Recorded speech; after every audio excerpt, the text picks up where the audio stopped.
Charlie Kirk never received any request from the Israeli government to accept $150 million. Like, no one said that.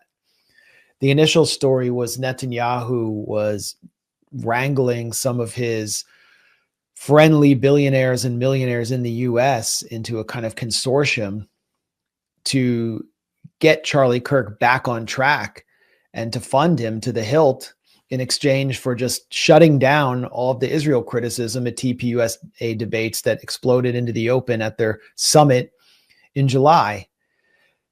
That seems to be borne out by reality and by what we saw by the follow-up story I did exposing the secret influencer summit with Bill Ackman.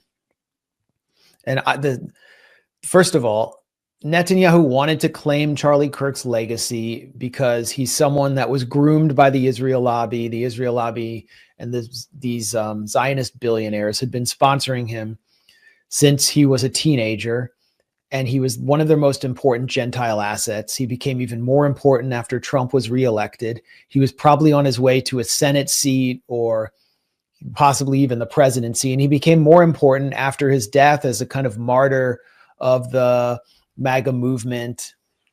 You know, he was supposedly cut down for believing in free debate, and they need that base, the conservative grassroots, on their side because they recruit from them to, if they join the military or if they become important propagandists or politicians, they need them to drum up support for the next Israeli war, which requires white Christian men to die for the to fight and die for the self-proclaimed Jewish state.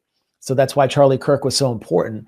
And then, the truth comes out that Charlie Kirk didn't like Netanyahu, considered him a bully and a manipulator, and that he didn't accept Netanyahu's offer for a trip to Israel, and that he was uncomfortable being a Gentile subcontractor, just pumping out Israeli propaganda, including in support of a looming war on Iran, which he would eventually lobby against inside the White House, something I reported. And Netanyahu freaks out. Then, you had this whole parallel development, which, I said in my first report, there is no evidence of an Israeli role in Charlie Kirk's assassination. I don't know who said that I said that there was one, but other people decided to push that narrative.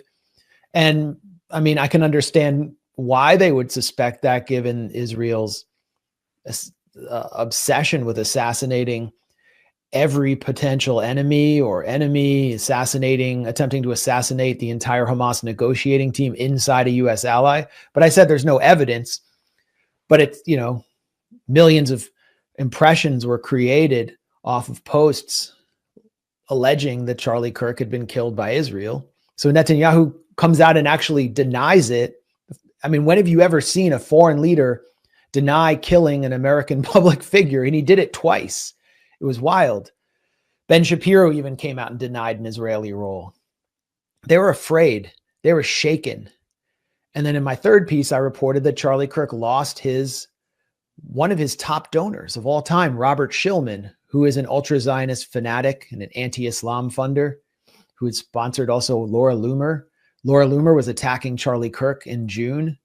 I think she was made uncomfortable by this revelation. She was like attacking me in a very sloppy way, characteristically sloppy way on Twitter. And I asked her, do you know about Robert Shillman defunding Charlie Kirk? Right before I was going to publish the story. And you could tell she got verklempt. She got really uncomfortable. So then after Netanyahu has to deny killing him, and the whole narrative of Charlie Kirk being Netanyahu's boy is shattered, and Bill Ackman is freaking out as well, because Charlie Kirk was screamed at by one of the participants in his secret influencer summit, which no one was supposed to know about, by the way. Bill Ackman said, well, we just had a meal last summer. Like, no, it was a little bit more than that. Their whole narrative's collapsing. And then this letter comes out, a digitally reproduced letter we had asked for it to come out. Like, I had called for Netanyahu to release this letter. Candace Owens had called for Netanyahu to release this letter because Netanyahu referenced it in one of his video eulogies to Charlie Kirk, but we didn't see the contents. And Bill Ackman is spinning the contents of it as proof that Charlie Kirk was a ride or die Israel guy to the end, as are other forces which claim to be anti-Israel, but seem to be insidiously advancing the Israeli narrative about Charlie Kirk. And if you look at the contents of the letter, it's Charlie Kirk complaining and whining about having to be this Israeli subcontractor and telling Netanyahu, you need to produce your own propaganda and, we'll help, but we don't want to be the main messengers. And it's making us look stupid because we're supposed to be America first. He also said, I don't support a war on Iran, and you need to do that yourself. You need to basically take more responsibility for Israel's messaging and stop basically paying all of these conservative incorporated influencers to do it for you. You're not allowed to do that. The letter actually shows that Charlie Kirk had crossed some red lines already, even as he espouses his belief in the so-called Judeo-Christian alliance. And so anyone who's trying to spin that letter as evidence of his just absolute pro-Netanyahu convictions is deliberately papering over the real subtext, which is that he was setting the stage for a breakup, and that the friction between himself and Netanyahu's mafia that extends into the US was going to intensify after that letter, which was supposedly authored in May, because it was in June that Charlie Kirk was lobbying against a war on Iran. And that's when he began falling under attack from Laura Loomer in June. Then July, he hosts a student action summit in Florida, where Tucker Carlson calls Bill Ackman a fraud and a con man, and Jeffrey Epstein a Mossad agent.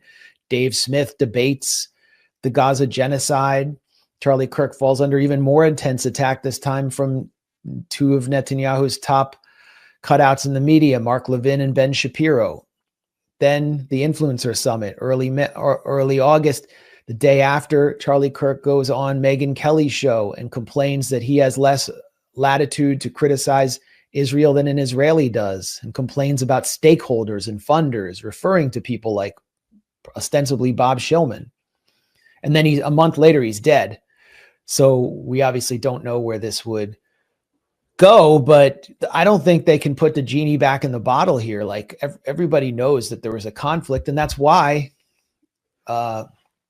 Israel's lobbyists in the US and the Israeli foreign minister is committing so much money into basically buying supposedly anti-woke influencers and buying social media impressions on the right. It's because Charlie Kirk was emblematic of a larger trend of the Israeli PR collapse within the conservative grassroots. Yeah, and I think that'd be concerning enough, everything that you just said, and there's a lot more. I mean, I'm not going to ask you to sit here for 5 hours and explain all the minutia of insanity that was going on behind the scenes, but for months on end. But, if that wasn't crazy enough, and then you also have the obvious lunacy of, the round that they claim killed Charlie Kirk, and a lot of questions about cover-ups at the FBI. Candace Owens has been digging into a lot of these seemingly glaringly obvious questions. I want to ask you one question, though, that I haven't seen anyone really address in a lot of detail. Maybe you don't have an answer, but there was a FBI statement that in the early hours of the assassination that foreign intelligence assisted in the manhunt investigation. Do you have any insight into what foreign intelligence could have been assisting and how they may have assisted in the investigation? No, I tried to track that down and I just couldn't find anything on that. So I don't know. What was the source on that? It was on one of those mainstream CBS or something. It was not Kash Patel, but I think it was like a deputy director or something. I initially heard it, and then I fact-checked it, double-checked it later, and turned out to be truthful. But I just thought that was weird always. I wonder, I mean, I remember the Utah governor, who's actually kind of was like at odds with Charlie Kirk's faction of the GOP, said, we were hoping it was a foreigner who killed him, but unfortunately it was one of our own. And Benjamin Netanyahu himself blamed Islam and the radical left. So they had already kind of set their narrative. What they were wishing for was some kufiya-clad Palestinian radical doing it, which happens to be, by the way, the identity of the patsy in the 1998 Brian De Palma film Snake Eye, who kills I think, defense secretary named Charlie Kirkland in a sort of conspiracy that was hatched by someone deep within the U.S. military who wanted to cover up corrupt defense contracts. It's actually a really good film and some potential predictive programming. But I mean, they wanted to blame the left and enact this agenda that already seems to have been, it was like the Patriot Act was already prepared before 9/11 through various channels like the Louis Freeh Commission. And they had this whole agenda prepared to basically crack down on domestic dissent and implement more repression. And we still don't know the facts of we don't have the evidence that the public would need to convict Tyler Robinson in their minds. And we've learned that there is enormous amounts of discovery in this case. And the judge has put the discovery under lock and key, and the media is not allowed to access all the discovery. The thing that really set me off was the text messages, supposedly between Tyler Robinson and the furry roommate. Where is he, by the way? Or they, them, where are they? We're not hearing much from them. The text messages were like fabricated. They were, which Tyler now allegedly, according to a source close to him, claims is true, that they were fabricated. Yeah, and you can just read them. The language is like a 65-year-old law enforcement officer. I deposited the gun through the vehicle at the drop point, my love. Like there's no timestamps on any of it. And I think even the New York Times acknowledged they were forensically reproduced. Remember when Kash Patel said, we had a manifesto, but it got lost, and so we forensically reproduced it? I mean, I think this may have been the manifesto, and everything is conveniently confessed in this exchange. Then when CNN reported it, they reproduced it through a graphic that made it look like you were actually viewing the physical iPhone screen, but without timestamps. So CNN altered it to make it more believable. So this already, I mean, you don't have to go that far down the rabbit hole to start asking questions. But I wasn't able to really pursue the thread of foreign intelligence assisting the investigation. If we found out somehow that Israeli intelligence had assisted, then, that would also be a red flag, because we can see what the Mossad or other wing of Israeli intelligence did in Australia, where there was a string of very mysterious arsons outside synagogues carried out, it turned out, by non-ideological criminal elements and local miscreants who were recruited online and paid cryptocurrency with instructions to carry out various acts of sabotage outside Jewish targets. Only one nation benefits from that. And then Iran was ultimately blamed with an assist from Israeli intelligence to ASIO, the Australian Security Organization. So Israel basically said, Iran did it. Look at Iran.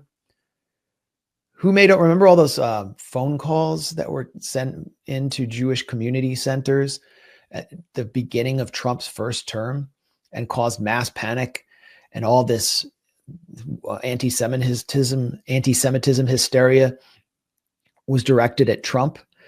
there was also at the same time a wave of bomb threats and phone calls to Jewish community centers in Australia. And the Australian security services found that they were coming from Israel. And it turned out it was an Israeli teenager making most of these calls. And his identity was hidden for quite a while. But now we know who he is, and only one nation benefits from that. So again, I have no idea about foreign intelligence assisting Charlie Kirk, but anyone who's paying close attention has serious skepticism about the official story right now. Well, I think anyone except for the people being paid minimum $7,000 per post on Twitter or Instagram. Now, anytime I post on TikTok, I can't even use TikTok anymore because every single video just gets flagged and taken down. I'm sure they'll ban it soon. This is crazy. It's like Twitter really is our only last bastion of somewhat free speech. And it seems like it's a total takeover. Yeah, and you were kicked off YouTube as well, right? Oh, yeah, of course. Yeah, it's a takeover. By the way, when I debated Deborah Leah Schwartzman, she lashed out at Candace Owens in the middle of the interview for complicating the Trump administration's ability to blame the left and ram through all of its repressive legislation. And she also called for me to be jailed for attending an on-the-record press event with the elected Iranian president, which was interesting. And I would assume she's part of this coterie of influencers that's been recruited by Israel, because she was in that meeting with Netanyahu where he openly called for war on the American public, psychological war, a media war, an information war, in which billionaires that he hand selects or who he's friends with or friendly with, I guess he doesn't really have any actual friends, take over major media assets on behalf of Israel and shut down criticism of Israel and prevent American youth from seeing photos of all the children that Israel shreds every day in Gaza. And that's happening with TikTok. We have 2 strikes on TikTok at the Gray Zone already. Like, they've already implanted various pro-Israel censors there. The strikes are for like the most benign activity. I don't even know what they're for. We have no hope on TikTok. Mm-hmm.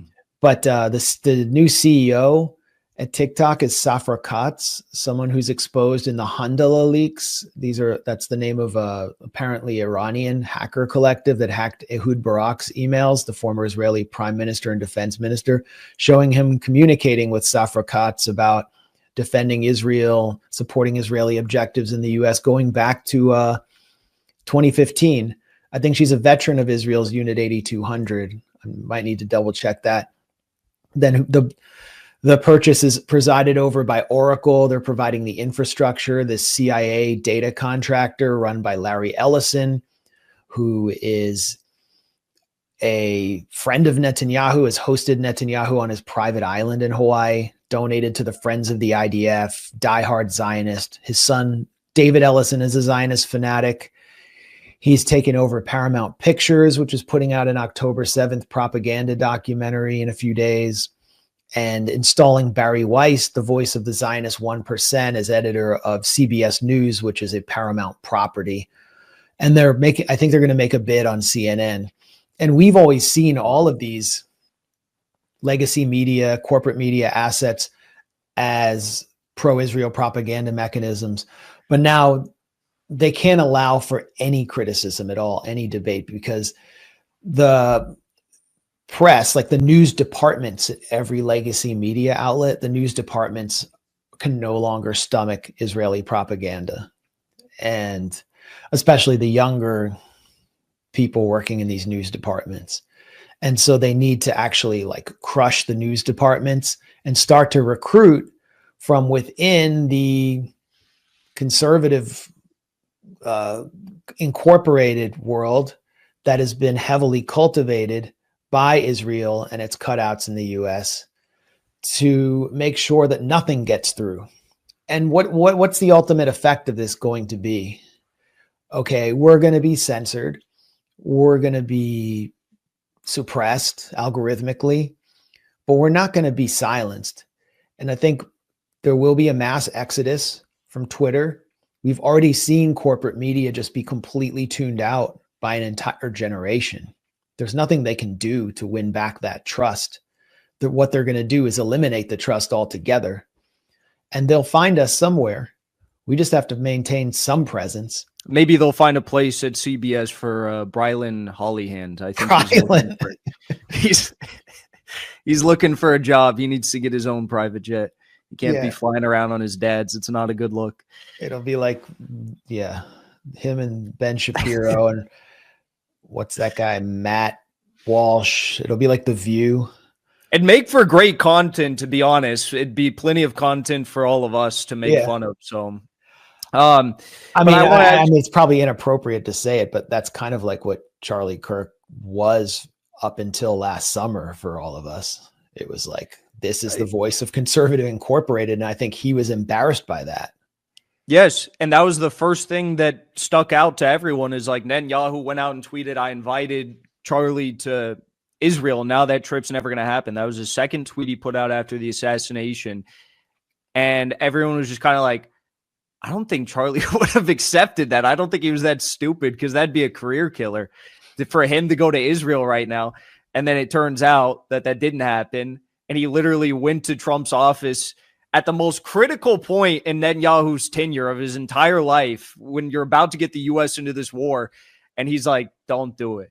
You know, that takes serious balls. And for anyone to come out who claims to be anti-Israel and say, Charlie wasn't really anti-Israel at the end. It's like, I'm sorry, do you have the influence to go walk into the Oval Office and tell the president to fuck off and not go to war on behalf of Israel? It's crazy.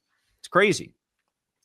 Which, speaking of, I think we're about to get a second war on Iran. I think most people see that's cooking. You've got the THAAD systems being expanded by the U.S. and Israel. Or on U.S. bases somewhere nearby, something like that. You've got the some shipments of weaponry. You got a lot of stuff going on. They're coming out and saying it. You just met with the president of Iran, which according to Deborah Leah means that the gray zone is entirely funded by the Iranian government, I guess. So do you think that Donald Trump is cucked enough or blackmailed enough to the point where that he'll be forced into this again? Because everyone knows that IDF said that on the fourth day of the war, they were on the outs. And the only reason why they stayed in and continued is because they got the U.S. in. So I don't see how this could continue without the U.S. joining. That's right. And yeah, my analysis will have that much more impact because, as Deborah Leah said, I'm so brilliant that I figured out how to work around the strangulation U.S. sanctions regime to, build this incredibly elaborate background behind me with Iranian oil money. Yeah, they try to compare it too. They're like, oh, Max Blumenthal interviewed a head of state, which is the equivalent of Deborah Leah meeting with Netanyahu as like his subservient slave who's getting paid. As crazy. Yeah, I mean, she was the one who teed up Netanyahu so that he could call for war on the American public, an information war. It was an on the record press event there were 25 people there, journalists, think tankers, left and right, or the American conservative, I would say, would be the right, and very credible people. And Pezeshkian wanted to send the message that war is coming and that negotiations with the U.S. have proven fruitless. And so the reason to speak to us was to communicate more directly with the American people and with the anti-war movement in general, rather than speaking to like the mainstream press, whose audience is, the White House. And what's the point of speaking to the Trump administration? He said Steve Witkoff deceived them again and again and would show up at meetings with all this positive rhetoric about possibly a new JCPOA, and Iran would display all the flexibility they could about enrichment levels. And then he'd go back to Washington and read off the Israeli script and threaten Iran and issue demands. And this all led up to the unprovoked Israeli assault in June and the 12-day war, where they basically exploited the negotiations to lull Iran into a false sense of security. Pezeshkian said they're going to come again. For sure, they will attack again.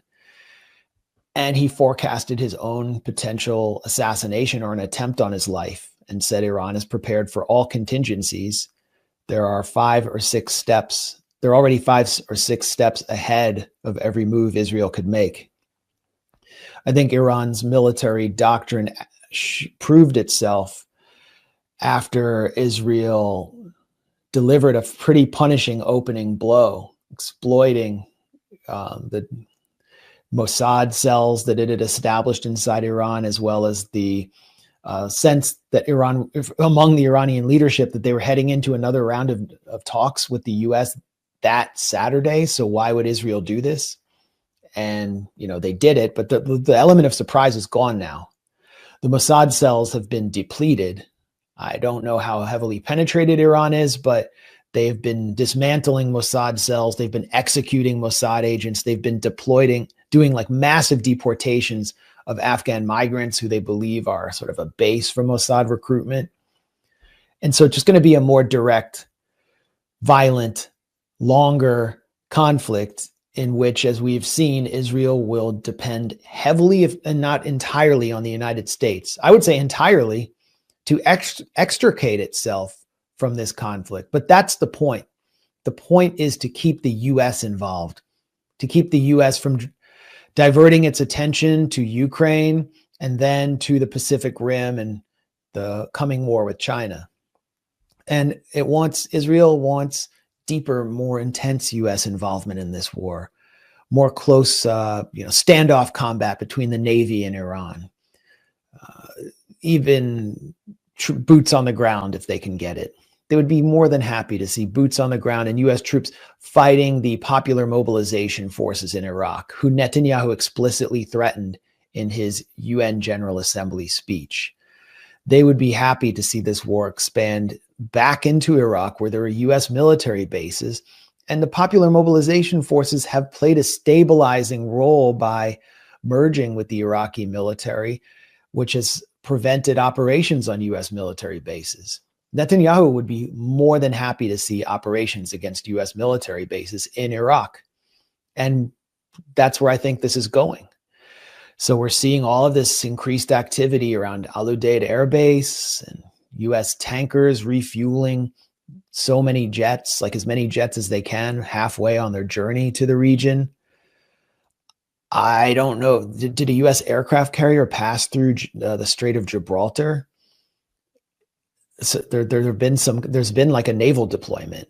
So it all seems to be moving towards an imminent attack on Iran. And, talking to friends in Iran, they believe that one is coming imminently. Well, I pray that it goes horribly for Israel and the U.S. I say that from the bottom of my heart. And we all know, I think you're right about Iraq too, because they're coming under a lot of pressure. And the PMF committed the cardinal sin. They defeated ISIS, same as, Assad. So this is, it's really shaping up. But thankfully, we have journalists like you who are exposing the truth. And I can't say I'm a journalist, really, because I just jump the gun and immediately say that Israel is guilty of these things. You actually require evidence to back up your claims. You're not crazy like me. So I say, some big salute to you and thank you for the work that you're doing. And you've really gotten under their fingernails, under their thumbs. Be very safe. Be very careful. If Charlie Kirk was a threat, which I think he was, obviously, be very careful. And you're in the belly of the beast. So with that, I say thank you, everyone. Check out the Gray Zone. Check out the Gray Zone on their website, on YouTube, on Twitter, on TikTok for the next few days before it gets banned, probably. And follow Max Blumenthal, and you can check out. Where do you sell your books? On Amazon? Well, you can find them anywhere. Just